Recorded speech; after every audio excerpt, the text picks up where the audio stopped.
Stand by, recording in 5, 4, 3, 2, 1. Hello, and welcome to this week's edition of EHC-TV. I'm Cam Durr. And I'm David Eldridge. You know, it's a shame, Cam, that I feel like it's a tradition now that we always record these shows on a rainy day. But those 3 consecutive days of sunshine this weekend were pretty nice. I'm glad spring semester is finally starting to live up to its name a little bit. How's yours going so far?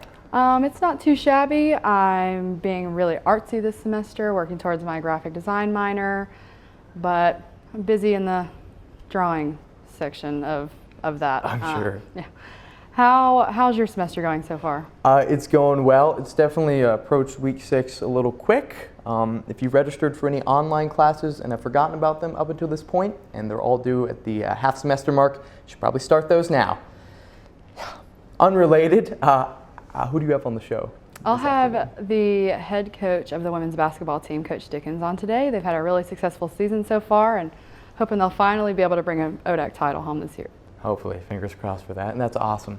Who do you got on set today? Yeah, I have the dramaturg for the show opening this coming Thursday, and that is the 20th, February 20th, I believe.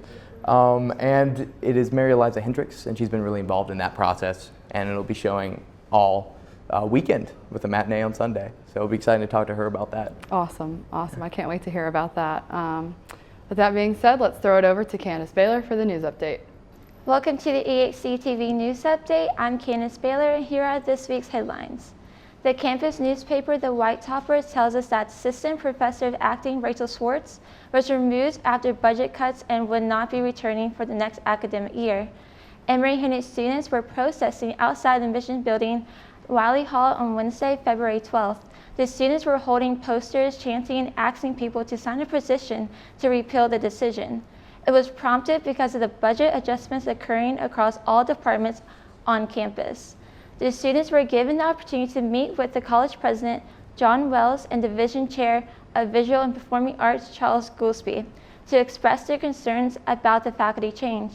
In the meeting, Wells pointed out that these budget cuts are part of the plan to set the place to lower the college's debt.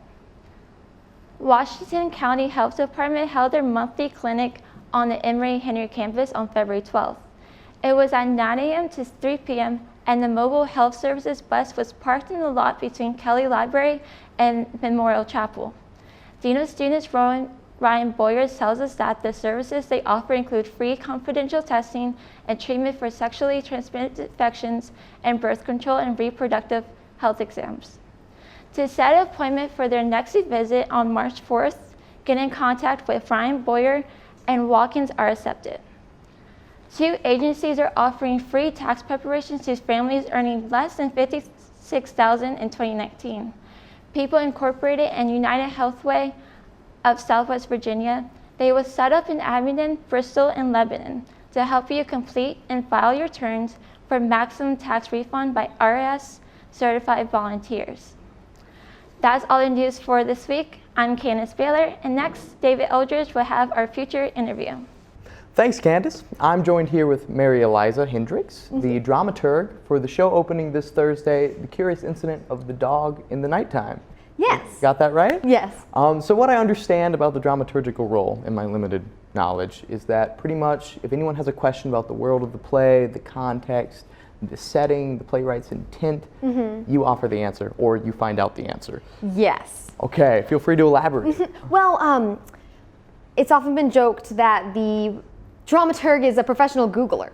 My job as dramaturg, before the show starts, I compile information, and I read through the play multiple times, and I compile information about the backstory of the setting, of the time period the play was written, why the play was written by the playwright, in order to give the actors a better context for building character and the director a better context for building the show. And then throughout the process, I'm available for questions, like you said, about the world of the play, and then later on in the process, I help to make sure that the director's intent gets across to the audience. Now, Curious Incident, I did a little bit more because of the themes because of the themes and things we were dealing with character-wise in the show. Going off of character-wise and talking Yeah. about building character, I know one of the main reasons the story of Curious Incident is told is because the protagonist, Christopher, I believe, Yes. the name of the character, is neuroatypical. Yes. Somewhere on the spectrum of a neuroatypical diversity? Of autism. Correct. Of autism, gotcha. So neuroatypical is a term used for someone who has whose brain works differently from neurotypical. Fair, yeah. And that is a wide range that includes autism, it includes Downs, it even includes things like ADHD, ADD, depression, stuff like that. It's a very big umbrella term. Now, Christopher, our protagonist, it is never stated in the show his diagnosis. It's only ever stated that he has, and this is by him, behavioral issues. And Mark Haddon, the original author, because the play is based on a book, the original author of the book did that on purpose because everyone has behavioral issues sometimes. But the symptoms that Christopher shows throughout the show through his mannerisms and also what he does, he most likely falls on the autism spectrum.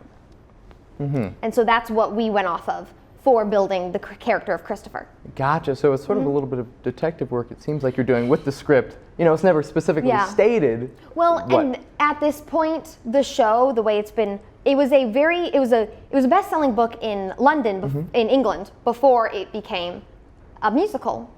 Not musical. Well, they typically become musicals. I was just thinking it was on the West End, which has a lot of musicals. No, it became before it became a show. And so,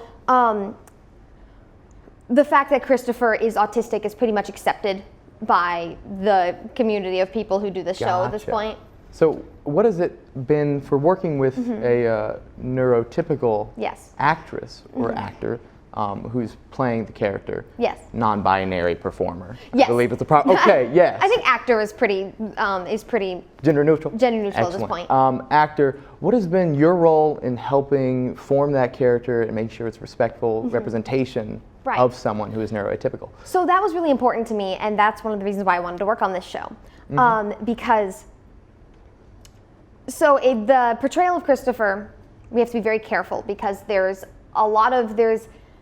a tendency to maybe play him like Sheldon Cooper from The Big Bang Theory. That's kind of our current stereotypical Asperger's. Yeah. And the interesting thing is Christopher used to be classified as Asperger's, but the diagnosis has changed and Asperger's now falls under the autism spectrum diagnosis. So my role, I did a lot of research on how what autism is, what it means neurologically, like what in the brain makes someone autistic, and also what do autistic people deal with that's different from neurotypical people, both good and bad. Because there are some things that autistic people can do much better than neurotypical people can. In the show, mathematics is one of those things brought up. And there's also a famous woman, Temple Grandin.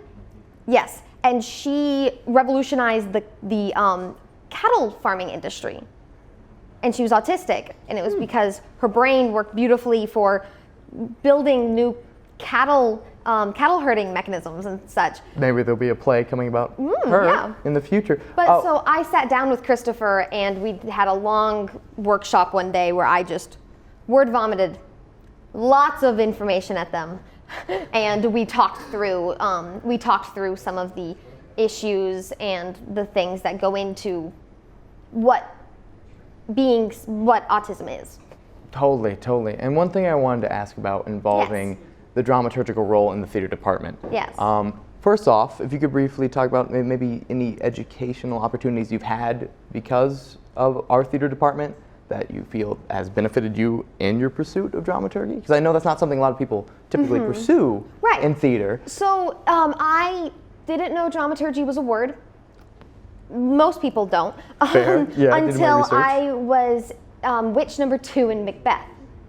And I fell in love with trying to figure out how to justify the witches and going into the text and doing research and all this stuff. And our guest director at the time, Carrie Smith-Lewis, recommended to me to look into dramaturgy. Yeah. The next fall, I dramaturg government inspector, which I don't know if you saw. My freshman year, I did Yes, see you it. did see it. Yeah. Yeah, and so I dramaturged that show. Wow. And then I have worked with professors to build that. Last semester, I did a mentorship at the Barter with Nick Piper to work on dramaturgical skills. Totally. That's really awesome. And I got that through the school. Very cool. And sort of addressing the elephant in the room regarding the theater department, especially after last week and some of the budgetary adjustments, budget cuts that have hit a lot of the arts and humanities and greatly affected the theater department. I believe getting rid of a whole line, if I'm not mistaken, the BFA acting. Yes, so we have a musical theater professor, a professor of musical theater, a professor of dance, a professor of design and production, a professor of directing, and then a professor of acting. And the position of professor of acting will no longer exist Yeah, that's what I if these understood. budget cuts continue as they currently are slated to. Are you worried at all, because dramaturgy, of course, not being one of the most popular facets of theater, it's not musical theater by any means. Are you worried at all about, your pursuit of it here at Emory and Henry being stifled by budget cuts, or future pursuits of it? I am worried. If you feel comfortable commenting on that, of course. So dramaturgy is closer to the directing field. And so my personal education has moved into the direction of with the directing professor. However, the acting professor here, Professor Rachel Swartz, has gotten me jobs before and has gotten multiple of us jobs. And so that is a large concern because she has so many connections with the theater world. I'm also concerned the acting classes won't necessarily affect me directly. However, I won't be able to take acting 3 or 4 with Professor Swartz because next year is my senior year. When those will be offered. Right, and they won't be able to be offered when they're trying to figure things out. At least I'm aware, as far as I know. At least not with, as far as I know, the current attention to them. And so I'm worried about the upcoming freshmen and the upcoming classes because apparently they're also taking away students here can no longer get a BFA in acting. Wow. And how do you have a theater department without acting? It's an excellent question. On a much lighter note, I'm very excited for the opening of Curious Incident. I am too. And see all the work you've put in, as well as everyone on the production team, They're culminated. doing a wonderful job. I'm sitting in tech every night just amazed and enjoying it. It's so I'm sure. so enjoyable. Oh, one more thing. Can I talk about the production concept? Sure, briefly, if you wouldn't mind. Briefly. Yeah, excellent. I'd So love to hear that. the production concept, the show isn't traditional. You're not sitting watching a proscenium, a storyline. You are experiencing the show through Christopher's eyes, in Christopher's brain. Oh, that's cool. So you're seeing his coming of age story happen as his brain would experience it, at least to the best of our abilities. And I'm sure there's a lot of unique things that are going to be revolved around that. I know the yes. set and the lighting. It's also going to be very loud, so if you have sensory issues, it's going to be loud as a warning. Fair PSA. Well, thank you for meeting with me, Mary Eliza. Thank you. I'm glad to hear you're so excited about dramaturgy. I am. And now we're going to toss it over to Luke with the sports update. Hello, I'm Luke Montalbano bringing you this week's sports update. It was a busy week for the Wasps, so let's start on the hardwood. The women's basketball team hosted Roanoke College on their Play for K game. The Maroons beat the Wasps by 29 in their last meeting. Sydney McKinney finds Elizabeth Jones, then Jones gives it back to McKinney for the three-pointer. McKinney registered a double-double with 11 points and 12 rebounds. The crowd is loving the game, but on the other end of the floor, Ayanna Scarborough for Roanoke hits the jump shot. Scarborough led the Maroons with 14 points and 5 rebounds. And then Peyton Williams finds sophomore Tori Gilbert for the and one, which sparked a 14-0 run in the fourth quarter. The Wasps would end up getting their revenge on Roanoke, beating them 75-52. Congratulations to Sydney McKinney, who was named the ODAC Player of the Week after recording a triple-double in a win at Eastern Mennonite University on Sunday. The Wasps are currently in first place in the ODAC and will travel to Guilford College tomorrow. Moving on to the men's side, the men's basketball team welcomed in the 13th nationally ranked Virginia Wesleyan University Marlins to the Bob Johnson Court. Senior Colin Molden takes it to the hole and gets an easy 2 points. Molden led the Wasps with 30 points. Ben Thompson is loving the energy he is getting from this team. On defense, former Wasp Daniel Spencer takes it coast-to-coast for Virginia Wesleyan and gets an easy 2 points. Spencer recorded 14 points and 13 rebounds in his return to Emory. On the next play, Jordan Grant finds Anthony Williams for the and one. Williams had 18 points and 13 rebounds. Jordan White sticks a 3 for Virginia Wesleyan, but the Wasps come away with the upset, knocking off 13th-ranked Virginia Wesleyan 94-89. The baseball team would drop 2 out of 3 at Covenant this weekend and fall to 1-4 on the season.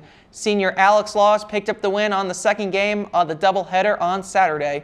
The softball team traveled to Alabama to open up their season at the Birmingham Southern Classic and went 2-2 on the weekend. They opened the weekend with a 5-0 win at 15th nationally ranked Birmingham Southern.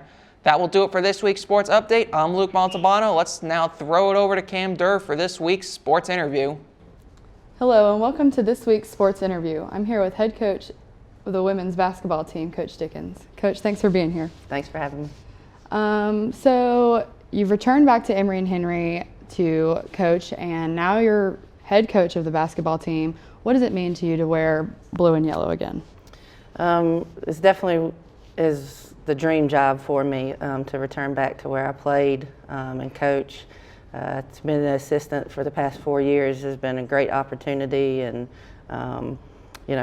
able to recruit kids that come to bring them to a place that you played and experienced, I think has been exciting. So to now be the head coach of those kids is a great opportunity for me. And we've seen some success from you guys this season in the past few seasons. But right now you're sitting at second in the ODAC. You've only lost 4 games.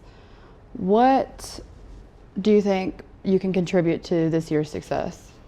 Definitely the 3 seniors. They came in since their freshman year and have made an impact on the program. With having that experience for those 4 years, it's, you can count on them, and they make their teammates better, and our other players have really stepped up and helped with their roles and made it easier for those 3 seniors.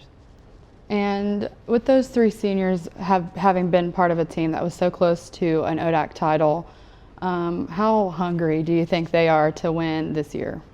Definitely. Even in high school, they went to championships, state championships, and so they're super competitive and hate to lose. So that has really carried over throughout their 4 years here. And I think that makes them even more eager to try to win it this year, and that's the goal and expectation. So you got 2 games left before the ODAC tournament next week. How do you hope to finish off the regular season as well as going into ODACs and making a postseason run? So our next 2 games are going to be tough. At Guilford is always tough, and then at home with Bridgewater, who's been top 3 in the ODAC with us. So if we win out, then we'll be in a first place tie with Washington and Lee, who we have the tiebreaker with since we beat them earlier in the year. So that's the goal, is to win these next 2 games and then see what happens at the ODAC tournament. It's always tough. Every team can win, and every team is competitive, and so you can't take any of them for granted. And we talked a little bit about the seniors and what it meant to them to make this ODAC, to get this ODAC title. What kind of leadership qualities do you think that they've reflected on the younger girls? All 3 of them have different leadership qualities that makes them one great package. So I think hopefully all of them have rubbed off on, and I know they have rubbed off on the underclassmen to be ready to step up in those leadership roles as well next year, and follow in their footsteps to be successful.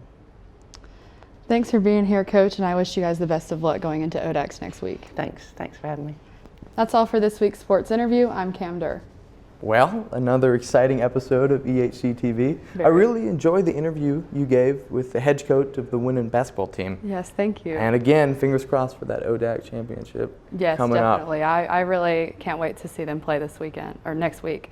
But more importantly, coming up with your play coming on. I can't wait to see that. Oh, I'm the interview. excited, and we always want to give a little publicity to the theater department since they've helped us build the set that you all will be seeing coming up very shortly once we get it all finished and finalized. But on that note, I think we should finish this episode. That's it for this week's EHC-TV. I'm Cam Durr. And I'm David Eldridge. Have a good day.